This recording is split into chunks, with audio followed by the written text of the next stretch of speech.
Assalamualaikum warahmatullahi wabarakatuh.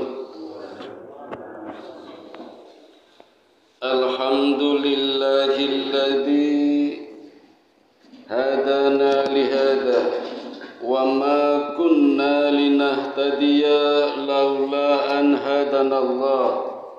Ashhadu an la ilaha illallah wahdahu la syarika lah wa ashhadu anna Muhammadan abduhu wa rasuluhu la nabiyya ba'da.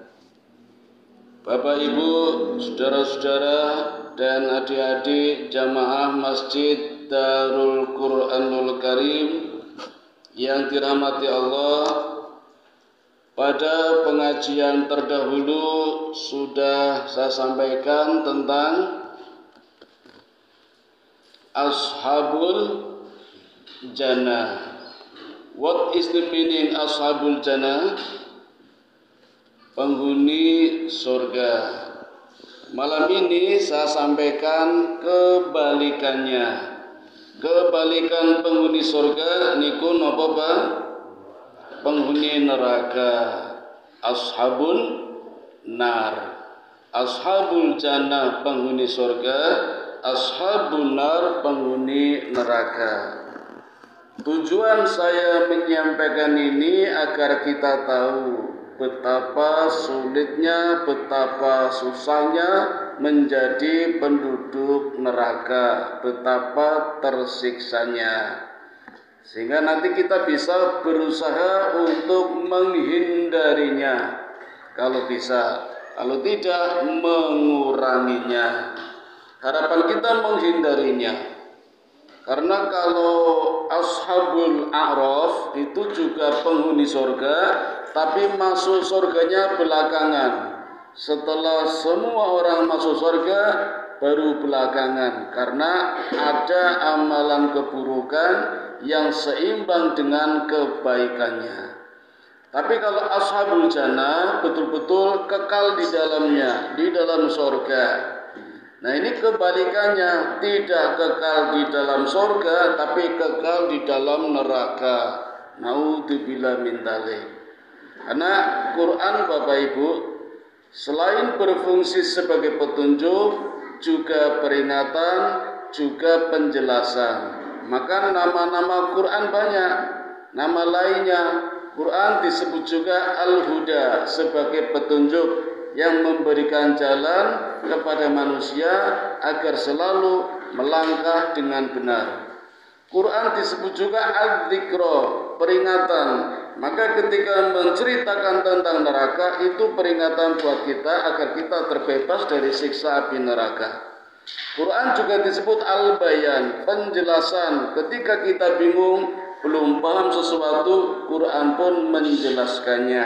Termasuk persoalan seperti Ashabun Nar. Sebenarnya banyak ayat yang Allah sebutkan di dalam Quran tentang Ashabun Nar atau penghuni neraka. Justru saking banyaknya, maka kita hati-hati, bisa saja salah melangkah, salah menengok, bergeser sedikit, kita sudah terjerumus ke dalam api neraka. Naudzubillah min dzalik. Misalnya Allah sebutkan di dalam Quran surat Yunus, surat yang ke-10 ayatnya 27. Allah berfirman, A'udzu billahi minasyaitonir rajim, walladzina kasabus sayyiati jazaa'us sayyi'atin bimithliha wa tarhaquhum dillah ma lahum minallahi min 'asim ka'annama ughsyiyat wujuhuhum qita'an minal laili mutlima ulaika ashabun nar hum fiha khalidun. Dan orang-orang yang melakukan kejahatan akan mendapatkan balasan kejahatan yang sepadan. Apapun yang dilakukan manusia, jenis perbuatannya, keburukannya, nanti balasannya juga sama dengan keburukannya. Ini pelajaran buat kita. Diingat-ingat, kira-kira kita pernah berbuat apa keburukan kepada orang lain, nanti balasannya juga sama. Itu baru jenisnya, belum jumlahnya. Orang sering bilang namanya hukum karma. Jadi jenis balasannya sama. Ini sudah Allah jelaskan di sini. Dan mereka berlumuran kehinaan.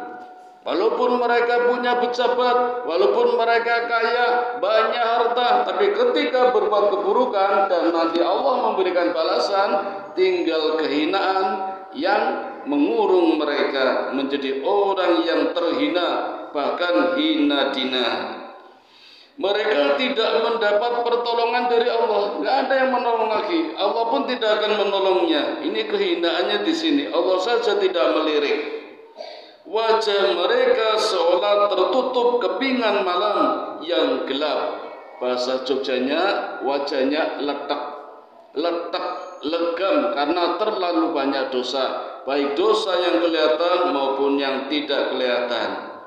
Mereka itulah penghuni neraka, ashabun nar, dan mereka abadi di dalamnya.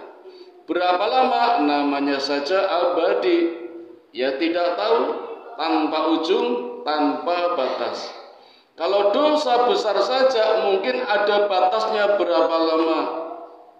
Apalagi Bapak Ibu, perbandingan 1 hari di neraka sama saja 50.000 tahun di dunia. Gak mungkin kita sampai ke sana umurnya. Kalau 50 tahun mungkin, tapi kalau 50.000 tahun tidak mungkin. Itu baru 1 hari di neraka ketika mendapatkan siksa.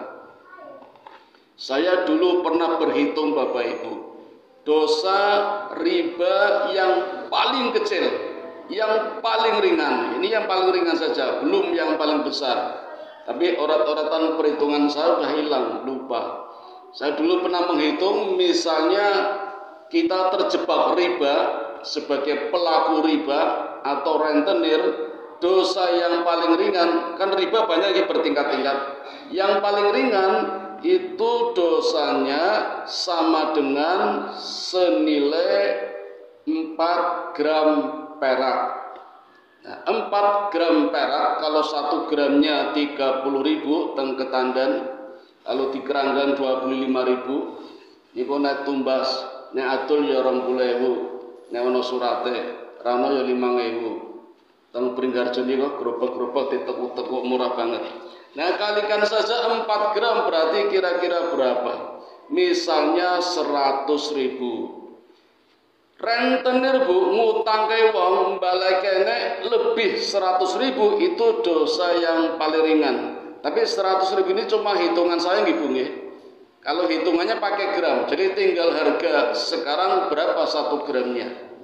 Tapi juga banyak orang yang selalu melakukan praktek-praktek riba, bahkan formal, resmi, dilegalkan, padahal jelas-jelas melarang, dilarang oleh Allah. Yang Allah halalkan hanya jual beli. Wa ahallallahu al-bai'a wa harramar riba.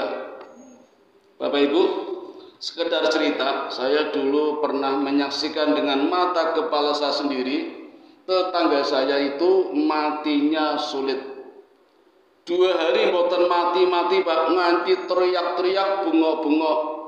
Istrinya sampai memasukkan jarinya ke telak karena mangkap-mangkap melet-melet orang sambukan, mungkin arep menarik sapa ngerti ada riak yang ganjel, tapi malah digigit.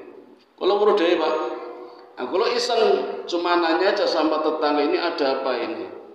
Ini kok matinya sulit sekali. Cerita punya cerita, ternyata orang ini pekerjaannya ngutangi tonggone. Nek ngutangi saja masih bagus Pak, tapi harus membayar bunga dan bunganya besar. Istilah sekarang rentenir. Nyili 1 sembalake 200, nyili 500 sembalake 1000, maksudnya 500.000 nggih. Bahkan sama adiknya sendiri saja Bapak Ibu, minjami 2 juta, ngembalinya 5 juta coba. 100% lebih bunganya. Saya nggak tahu apakah ini hukuman untuk orang yang berbuat riba, tapi saya mencoba menghubung-hubungkan, jangan-jangan karena matinya sulit seperti ini gara-gara bermain-main dengan riba. Itu di dunia, Bapak Ibu. Nah, di akhirat dosa yang paling ringan dari riba itu setiap mengambil 100.000 saja, jadi mbadi 100.000. Misalnya pinjam 500.000, mengembalikannya 600.000, itu baru 100.000. Saya pernah menghitung, nanti akan mendekam di neraka lamanya 2 miliar tahun. Na'udzubillah min dzalik. Waktu yang sangat lama sekali. Itu 2 miliar tahun di neraka. Padahal satu harinya sama dengan 50.000 tahun di dunia. Kalikan saja 50.000 tahun kali 2 miliar di neraka. Na'udzubillah min dzalik. Ini saja masih berbatas, Bapak Ibu. Artinya nantinya juga keluar dari neraka masuk surga.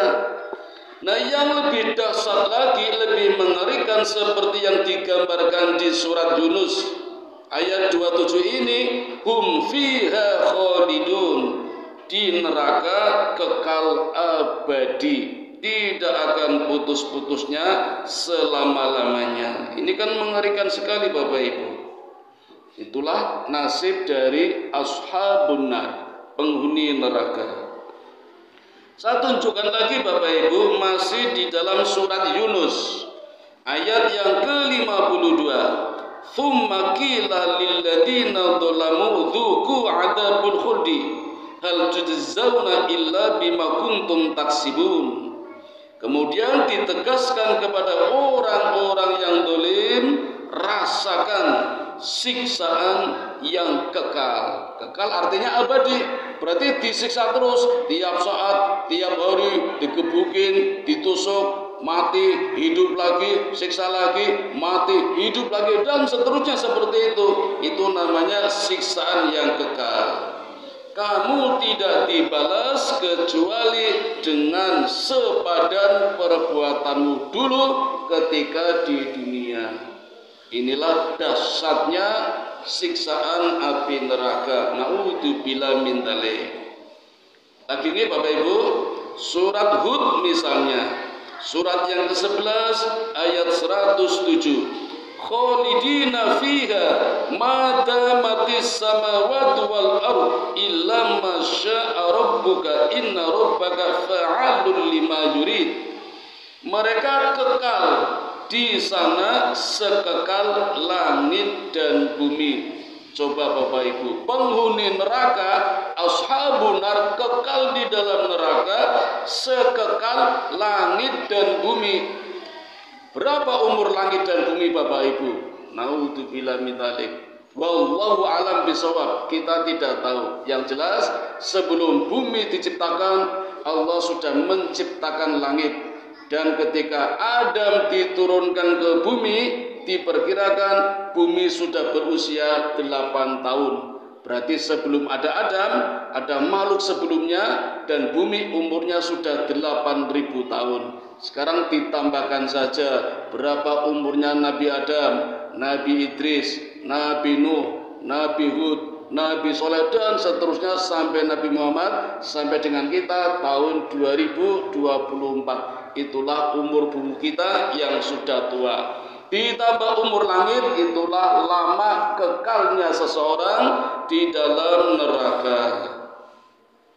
Kecuali Tuhanmu berkehendak lain, maksudnya mengampuninya. Bapak Ibu, ada dosa besar yang tidak Allah ampuni. Dosa besar itu Pak, ada 75 dosa besar.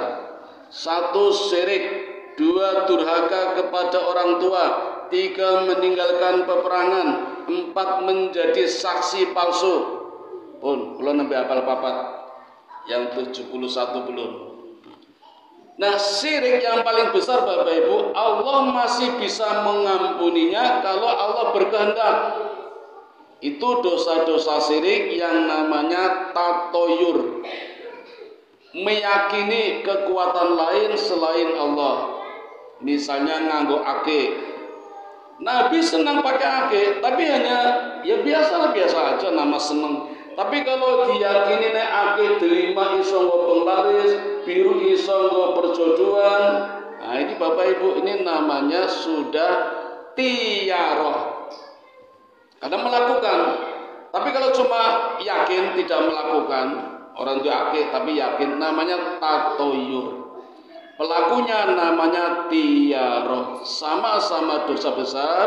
Yang tiaroh Allah tidak mengampuninya. Kalau tatoyur Allah masih mengampuninya. Itu pun kehendak Allah, hak prerogatif Allah. Kalau Allah nggak mengampuninya, ya sudah. Maka Bapak Ibu, jeli-jelilah di dalam berbuat, jangan sampai terjebak pada syirik. Itulah pentingnya iman. Yang kita imani hanya Allah Subhanahu wa ta'ala. Tidak cuma iman akan adanya, tapi juga sifatnya, kekuasaannya, termasuk takdirnya. Ini yang sering kita berat. Seolah-olah kita tidak menerima takdir dari Allah, gerusol terus, kenapa baru saya, mengapa tidak orang lain. Orang-orang yang seperti ini Bapak Ibu, itu juga nanti menjadi penghuni neraka, ashabunar. Naudzubillah min dzalik.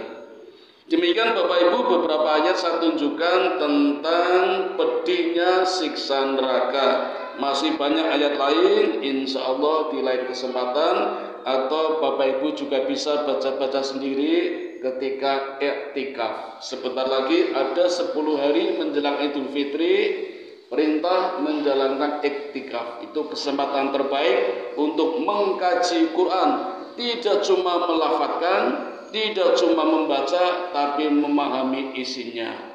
Bapak Ibu, mudah-mudahan puasa kita sukses sampai selesai, diterima amal ibadahnya, dan kita menjadi orang yang bertakwa. Amin ya rabbal alamin. Mari kita tutup dengan doa kifaratul majlis. Subhanakallahumma wa bihamdika asyhadu an la ilaha illa anta astaghfiruka wa